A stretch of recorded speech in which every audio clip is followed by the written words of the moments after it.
మనం రావాల్సిన ప్లేస్ వచ్చేసింది, దిగు. ఎక్కడున్నా మామ మనమా? అరుణాచలంలో.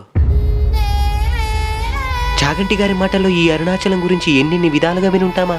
అసలు కొన్ని కోట్ల జన్మలెత్తితే తప్ప అరుణాచల పర్వతం గురించి తెలుసుకోడు. ఒక్కసారి అరుణాచలం విడితే చిత్రగుప్తుడు గీత గీస్తాట.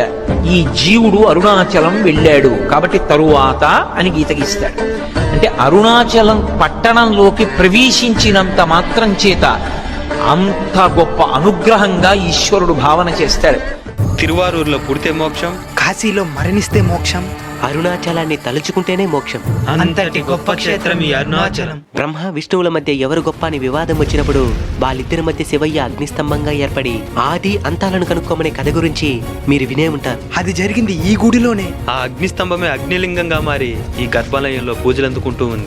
గర్భగుడిలో ఉన్న శివయ్య దగ్గరికి వెళ్ళిన వెంటనే ఆ వేడిని మనం అనుభవించవచ్చు. అన్ని గొప్ప అద్భుతాలకి నిలయం ఈ అరుణాచలం. తమిళనాడులో ఉండే ఈ తిరువణామలై గురించి, పంచభూతాల్లో ఒకటైన ఈ అగ్నిలింగం గురించి ఫుల్ వీడియో చేసి మన అన్బీడబుల్ కల్చర్ బ్లాగ్ ఛానల్ అప్లోడ్ చేయడం జరిగింది. వెళ్ళి హాయిగా నవ్వుతూ చూస్తూ ఆ శివయ్య అనుగ్రహాన్ని పొందండి. అరుణాచల శివ.